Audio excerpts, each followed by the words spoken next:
प्रिय विद्यार्थियों, नमस्ते। आज हम बिहारी सतसई से आपके पाठ्यक्रम में संकलित कुछ दोहों की व्याख्या पर बात करेंगे और जिसमें प्रथम दोहा जो है वो है मेरी भव बाधा हरो राधा नागरी सो जातन की झाई परे श्याम हरित दुति होई बिहारी श्याम हरित दुति हो। ये दोहा बिहारी दास द्वारा रचित बिहारी सतसई का प्रथम दोहा है और काव्य शास्त्र की ये परंपरा रही है कि कवि जो है ग्रंथ के प्रारंभ में ग्रंथ की निर्विघ्न समाप्ति हेतु अपने इष्ट देव का स्तवन करता है, जिसे मंगलाचरण कहा जाता है। तो ये दोहा भी बिहारी सतसई का जो है मंगलाचरण विषयक दोहा है और इसमें बिहारी दास ने राधा जी का स्तवन किया है। शब्दों के अर्थ देखें तो भव संसार, बाधा, कष्ट, समस्याएं, पीड़ा, मुश्किलें। राधा के लिए आया है। नागरी यानी चतुर, श्रेष्ठ। तन यानी शरीर। झाई, श्याम और हरित, इन तीन शब्दों में श्लेष है और इसके श्लेष परक अर्थ से इस दोहे के जो है अनेक अर्थ निकलते हैं। अलग अलग टीकाकारों ने इस दोहे की अलग अलग व्याख्याएं की है, अलग अलग अर्थ निकाले हैं।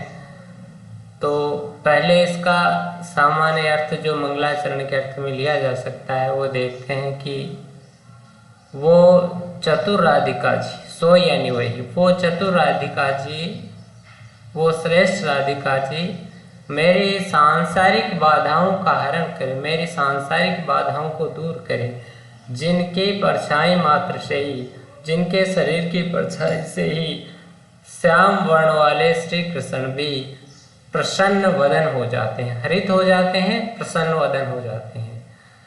अर्थात हरित का अर्थ है हरा भरा होना, तो प्रसन्न वदन हो जाना, प्रसन्न मुख हो जाना।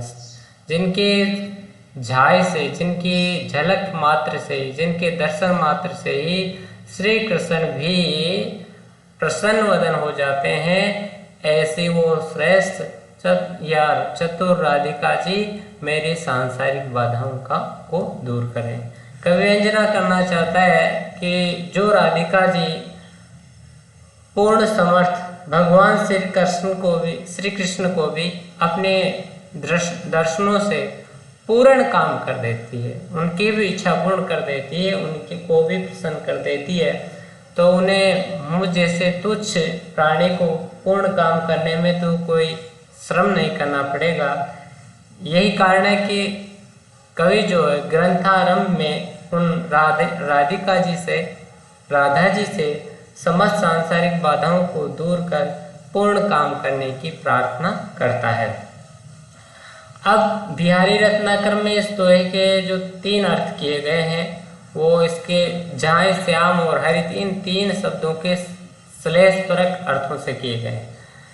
पहले अर्थ में झाई का अर्थ परछाई, श्याम का अर्थ श्री कृष्ण का श्याम वर्ण का नीला रंग और हरित का अर्थ है हरा। तो इस अर्थ में जो है इसकी व्याख्या देखें कि वो राधिका जी मेरी सांसारिक, वो चतुर राधिका जी मेरी सांसारिक बाधाओं का निवारण करें, जिनके शरीर की परछाई पड़ने से श्याम वर्ण वाले श्री कृष्ण भी हरे रंग की द्युति वाले हो जाते हैं। यहाँ झाई का अर्थ परछाई है, प्रतिबिंब है, श्याम का अर्थ नीला वर्ण श्री कृष्ण का और हरित का अर्थ हरा रंग है। इसमें जो कवि है वो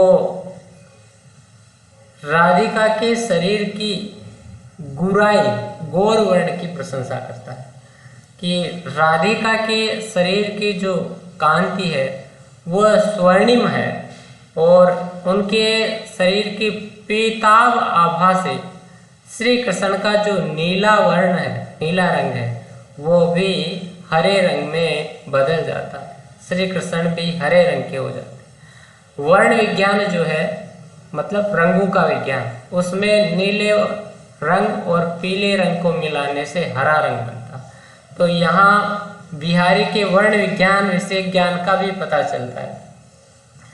कवि राधिका की शारीरिक कांति की, उनकी गुराई की प्रशंसा करके उनसे अपने सांसारिक बाधाओं के हरण की प्रार्थना करता है कि जिस प्रकार राधिका अपने पीताभ वर्ण से श्री कृष्ण के श्याम वर्ण को हरित वर्ण में बदल देती है, हरे रंग में बदल देती है, उसी प्रकार राधिका मेरी भव बाधा रूपी श्याम वर्ण को हरित कर देवे। हरित यानी हरण कर देवे, दूर कर देवे, मेरी सांसारिक बाधाओं को का हरण कर दे, उन्हें मिटा दे, दूर कर दे। इस तरह की विनती जो है बिहारी मंगलाचरण के रूप में इसमें करता है। तो एक अर्थ तो ये हुआ जिसमें झाय का अर्थ परछाई या प्रतिबिंब, श्याम का अर्थ श्याम वर्ण श्री कृष्ण का और हरित का अर्थ हरा है, और यह अर्थ लिया गया राधा जी की गोराई की प्रशंसा करके। दूसरा अर्थ जो है वो है उसमें झाई का अर्थ झलक है, दर्शन है, और श्याम का अर्थ श्री कृष्ण है, और हरित का अर्थ हरा भरा होना, प्रसन्न होना। हरा भरा होना मुहावरा भी है। तो इस रूप में अगर अपन इसका दूसरा अर्थ देखें तो वो चतुर राधिका जी मेरी सांसारिक बाधाओं का हरण करें, जिनके झलक मात्र से, जिनके शरीर के झलक मात्र से ही श्री कृष्ण भी हरे भरे हो जाते हैं, श्री कृष्ण भी प्रसन्न हो जाते हैं, श्री कृष्ण प्रसन्न वदन हो जाते हैं। इस अर्थ में जो है कवि जो है राधा के श्री कृष्ण चंद्र की अत्यंत प्रेम पात्री होने की प्रशंसा करता है और उनसे अपनी भवबाधा के निवारण की प्रार्थना करता है। पहले रूप में राधा की गोराई की प्रशंसा करता है, गौर वर्ण की प्रशंसा करता है, वर्ण लावण्य की प्रशंसा करता है, और दूसरे में जो है वो राधिका के श्री कृष्ण के अत्यंत प्रेम पात्र होने की प्रशंसा करता है, श्री राधिका के पर्ण विदग्ध स्वरूप की प्रशंसा करता है और अपनी भवबाधा के निवारण के लिए प्रार्थना करता है। तीसरे अर्थ में जो है झाय का अर्थ ध्यान है, श्याम का अर्थ जो है श्याम कलमस्ता, पाप, सांसारिक दुख, दारिद्र्य, चिंता। कवि परिपाटी में श्याम जो है सांसारिक दुख, चिंता, पाप इनका प्रतीक माना जाता है। और हरित का अर्थ जो है हरण, हरण के अर्थ में हरण हो जाना, चुरा लेना, मिटा देना, दूर कर देना।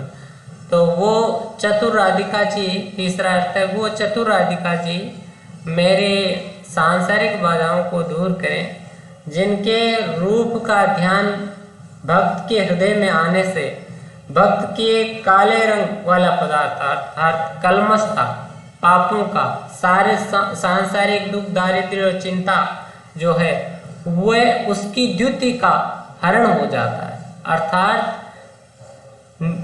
सांसारिक जो दुख है, दारिद्र्य है, चिंता है, पाप है, वो निस्तेज हो जाते हैं, वो अपना दुखद प्रभाव छोड़ देते हैं। वो चतुर राधिका जी मेरी सांसारिक बाधाओं को दूर करें, मेरे सांसारिक कष्टों को दूर करें।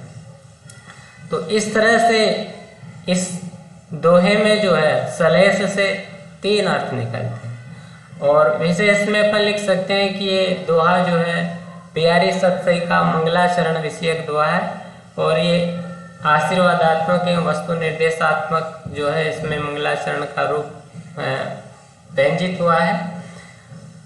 और इस दोहे से बिहारी की बहुज्ञता का भी पता चलता है। बहुज्ञता का पता इस रूप में चलता है कि इस दोहे की और भी व्याख्याएं की है। सांख्य दर्शन वालों ने अपने अनुसार किए, प्रत्येक विज्ञा दर्शन वालों ने किए, साहित्य शास्त्र के अनुसार किए, और वेद शास्त्र के अनुसार भी, वेदक शास्त्र के अनुसार भी किए, वर्ण विज्ञान के अनुसार भी इसकी व्याख्याएं की गई है।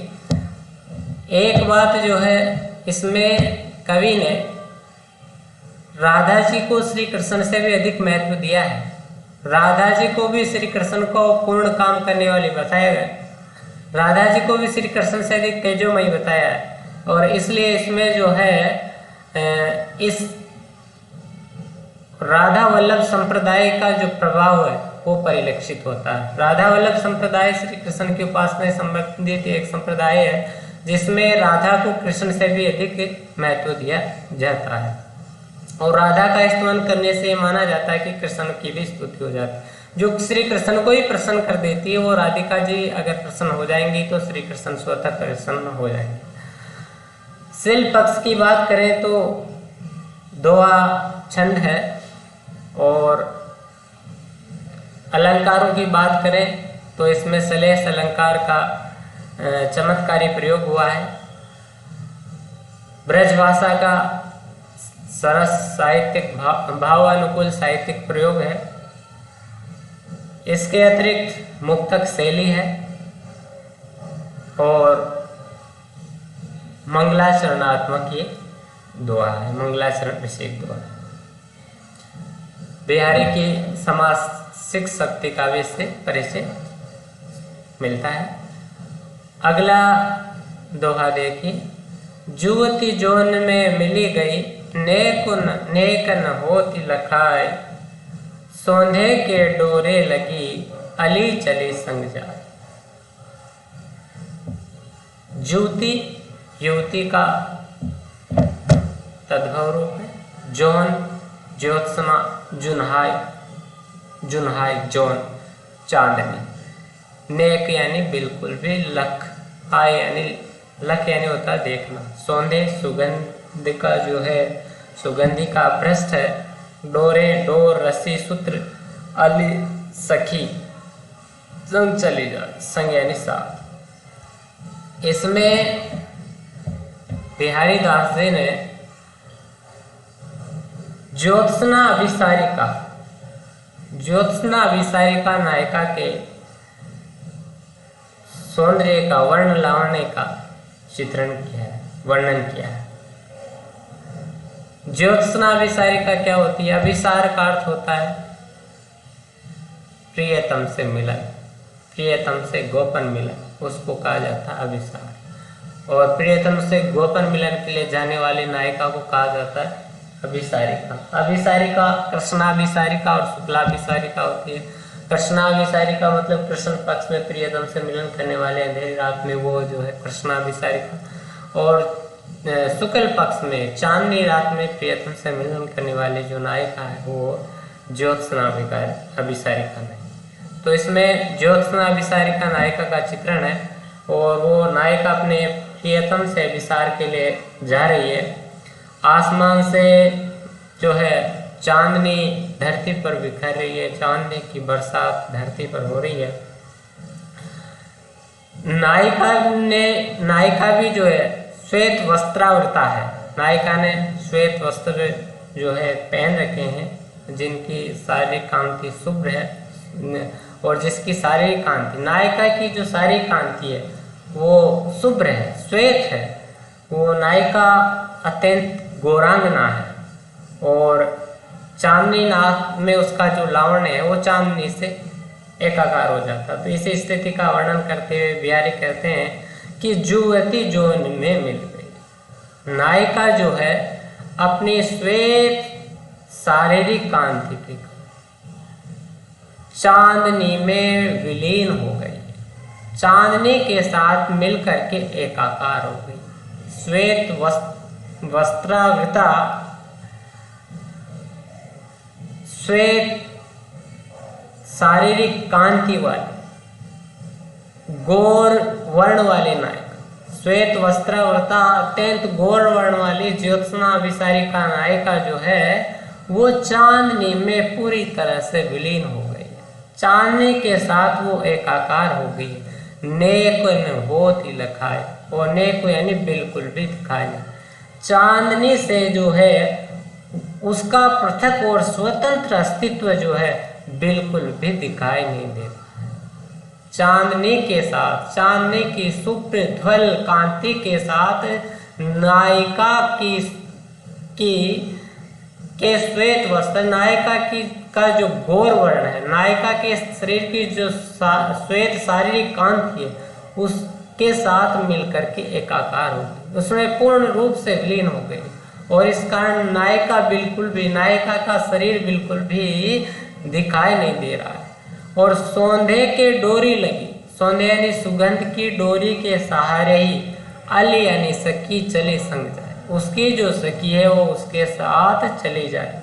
नायिका जो है पद्मिनी नायिका है, और पद्मिनी नायिका से पद्म जो गंध है, कमल जो गंध है, वो हमेशा प्रस्फुटित होती रहती है। और नायिका की सखी नायिका के शरीर से निकलने वाली पद्म गंध के धागे के सहारे ही, पद्म गंध के सूत्र के सहारे ही नायिका के साथ चली जा रही है। नायिका की सखी को भी जो है वो नहीं दिखाई दे रही है, और नायिका की सखी उसके साथ चल रही है, तो उस नायिका के शरीर से निकलने वाली पद्म गंध रूपी धागे का आलंबन लेकर के चल रही है। तो इसमें जुगतिशील पक्ष की बात करें तो ज्योत्सना विसारिका नायिका के वर्ण लावण्य का, अनुपम सौंदर्य का, उसके शरीर की पीत आभा का, उसके शरीर के चंपक वर्णी आभा का इसमें वर्णन किया गया है। चंपा पुष्प है, और चंपा पुष्प की जो आभा है वो जो है हल्की पीलता आभा लिए हुए होती है। और इसमें वर्णित जो नायिका है वो पद्मिनी नायिका है, जिसके शरीर से पद्म की गंध, कमल की गंध प्रस्फुटित होती रहती है। नायिका भेद की दृष्टि से वो ज्योत्सना विसारिका है। दोहा छंद है, ब्रजभाषा का सरस भावानुकूल प्रयोग है, और मुक्तक शैली है, श्रृंगार रस है। बात करें अलंकार की तो जूती जोन में छेकानुप्रास है, और प्रथम पंक्ति में मिलित अलंकार है। मिलित अलंकार कहाँ होता है? जहाँ एक वस्तु दूसरे वस्तुओं में मिल जाती है और उनमें अभेद हो जाता है, किसी तरह का कोई भेद नहीं रहता, वहाँ मिलित अलंकार होता है। दूसरी पंक्ति में प्रथम जो है उन्मिलित अलंकार। उन्मिलित अलंकार ये है कि जब दो वस्तुएं एक जैसी हो जाती है, परंतु किसी गुण या अन्य कारण से उनका भेद प्रकट होता है, तो वहाँ उन्मिलित अलंकार है। प्रथम पंक्ति में जो है चांदनी और नायिका जो दोनों मिलकर के एकाकार हो गई हैं, परंतु दूसरी पंक्ति में उनके अलग होने का, वो अलग हो रही है किससे, उसका भेद प्रकट किससे हो रहा है? नायिका के शरीर से प्रस्फुटित होने वाली कमल गंध से जो है उनका भेद प्रकट हो रहा है, इसलिए यहाँ पर उन्मिलित अलंकार है। बिहारी ने सौंधे की डोर से ये व्यंजना की है कि जिस प्रकार डोर में बंधी हुई वस्तु डोर के वाहक के साथ खींची चली जाती है, उसी प्रकार सुगंधी रूपी डोर में बंधी हुई नायिका की जो सखी है वो नायिका के साथ खींची चली जा रही। भले वो उसे देख नहीं पा रही है, लेकिन सुगंधी की डोर की वाहक है नायिका, और उस डोर में बंधी हुई है नायिका की सखी सहेली। तो नायिका के साथ जो है उस सौंधे की डोर से नायिका की सहेली भी खींची हुई चली जा रही है। तो सौंधे की डोर में रूपक अलंकार माना जा सकता है।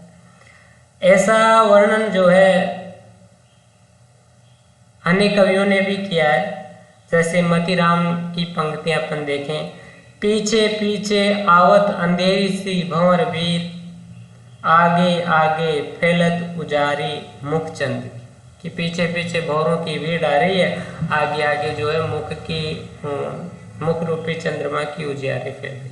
तो यहाँ भी नायिका की गंध को महसूस करके जो भौर है उसके पीछे लग रहे हैं। आनंद प्रभात ते तन छाऊं छपाए जा, भौरने की वीर संग लाए जात सजन। ये भिखारी दास का है और इसमें भी भ्रमरों की जो भीड़ है वो नायिका के साथ चली जा रही है, उसके सुगंध, उसके शरीर से निकलने वाली गंध के साथ। यहाँ अली का अर्थ भ्रमर भी लिया जा सकता है, पर सखी ज्यादा उपयुक्त बैठता है।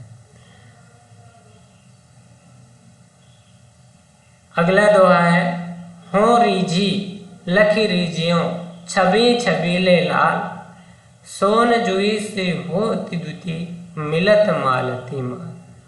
इसमें जिस नायिका का वर्णन है वो है अंकुरित यौवना मुग्धा नायिका, और अंकुरित यौवना उस मुग्धा नायिका के सौंदर्य को एक द्युति जो है वो नायक से वर्णन कर रही है। उस नायिका के वर्ण लावण्य का जो है अंकुरित यौवना पद्मिनी नायिका के वर्ण लावण्य का जो है इसमें चित्रण किया गया है। एक दूती जो है इस नायिका को देखती है और वो इस नायिका के अनुपम अद्वितीय अनिर्वचनीय सौंदर्य पर मुग्ध होती है और वो नायक से इसका वर्णन करती है। हो रीझी, हो का अर्थ में हो, रीझियाँ रीझना मुक्त हो जाना, लखियाँ देखना, छवि यानी छवि सौंदर्य, छबीले यानी छबीला छेला, रसिक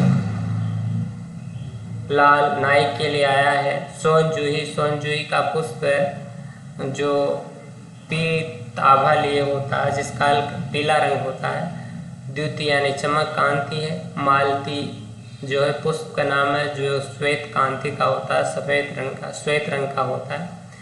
तो नायिका की जो द्युति है वो कहती है नायक से कि हो रीझी, कि मैं उस नायिका के अनिर्वचनीय सौंदर्य को देख करके मुग्ध हो गई, रीझ गई।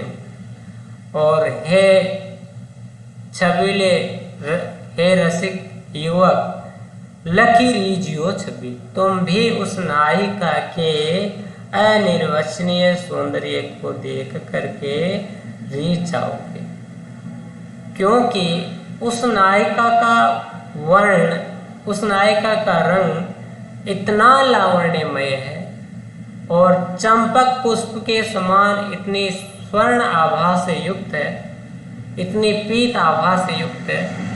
पीले रंग जिस तरह से सोने का रंग होता है, उसका वर्ण जो है, उसका जो रंग है इतना लावण्यमय है और चंपक पुष्प के समान स्वर्ण आभा से युक्त है, पीत आभा से युक्त है कि सोन जूई सी होती, सोन जूई के समान होती है द्युति, चमक, मालती माल। नायिका की सखिया वह द्युति जो है नायक के पास जाती है और नायक से कहती है कि मैं उस नायिका के अनिर्वचनीय सौंदर्य को देख करके रीझ गई हूँ।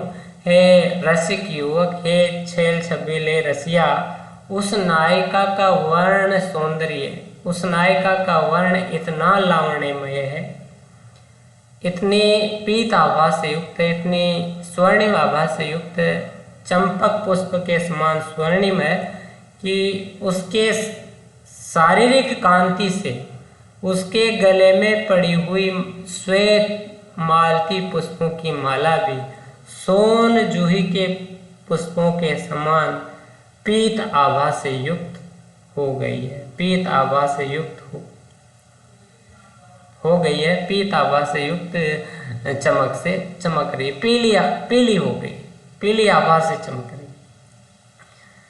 श्वेत पुष्पों की, मालती पुष्पों की माला भी सोन जूही जैसे सुनहरे फूलों की माला के रूप में आभासित हो रही है। आप समझ रहे होंगे कि मालती पुष्पों की मालती पुष्प जो है उनका रंग श्वेत होता है, और सोनजुई पुष्प का रंग जो हल्का पीला रंग, सोने जैसा रंग।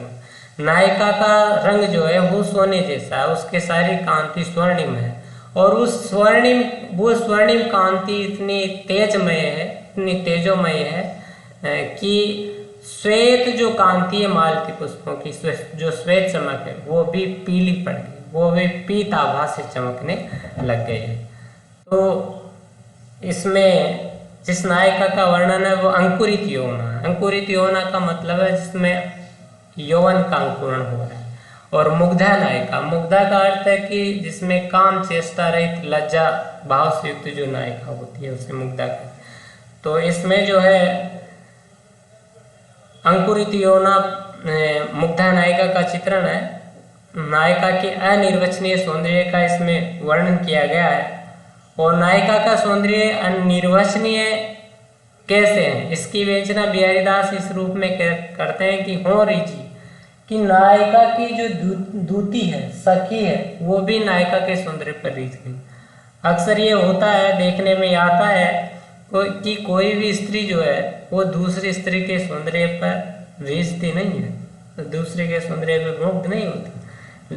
कहा भी गया है कि मोही न नारी नारी के रूप, नारी नारी के रूप पर मोहित नहीं होती है। परंतु इस नियम के विपरीत अगर कोई नारी नारी के रूप पर मोहित हो रही है तो इसका कारण यह है कि नायिका का जो वर्ण लावण्य है, नायिका का जो सौंदर्य है वो इतना अनुपम है, द्वितीय है, अनिर्वचनीय, अवर्णनीय है, असाधारण है कि दूती जो है अपने आप को उस पर मुग्ध होने से, रीझने से रोक नहीं पाती है। और इसी कारण वो कहती है नायक से कि लखी रीझियो, तुम जो है उस नायिका को देखते ही रीझ जाओ, उसकी झलक मात्र से ही मुक्त हो जाओ। वैसे स्त्रियां जो है नायक को रिझाने के लिए हाव भाव का, नेत्रों के कटाक्ष का आदि का प्रयोग करते हैं, पर इस नायिका को हाव भाव और कटाक्ष की जरूरत नहीं होती है, क्योंकि उसको जो भी देखता है वो उस पर उसके दर्शन मात्र से, उनके देखने मात्र से ही क्या हो जाता है, रीझ जाता है, मुग्ध हो जाता है। फिर नायक भी कैसा है, नायक भी छबीला है। और छबीला या रसिक प्रवृत्ति का जो नायक है वो तो साधारण सौंदर्य पर ही रीझ जाते हैं, साधारण स्त्रियों के साधारण सौंदर्य पर। तो फिर नायिका का जो सौंदर्य है वह तो असाधारण है, अनुपम है। इस कारण उस पर तो नायक जो है देखते ही रीझ जाएगा, देखते ही आकृष्ट हो जाएगा। यह व्यंजना जो है बिहारीदास करते हैं। अलंकारों की अगर इसमें बात करें तो इसमें जो अलंकार है वो मिलित मालती माल में अनुप्रास है। इसके साथ इसमें तद्गुण अलंकार है। तद्गुण का अर्थ है कि जब एक वस्तु दूसरे वस्तु के गुणों को अपना लेती है, उस जैसे अगुण हो जाता है। यहाँ मालती के श्वेत पुष्पों की जो कांति है, चमक है, रंग है, वर्ण है, वो सोन जूही के पुष्पों के समान पीला हो जाता है नायिका की पीत शारीरिक कांति से। तो इसमें तद्गुण अलंकार का प्रयोग है। और श्रृंगार रस है ही, वो ब्रज भाषा का सरल सरस भावानुकूल प्रयोग है। और जो है नायिका की, कौन सी नायिका, पूर्वानुरागनी मुग्धा नायिका के अनुपम सौंदर्य का वर्णन इसमें किया गया है, मुक्तक शैली है। अब आगे के दोहों का अध्ययन कल करेंगे। धन्यवाद।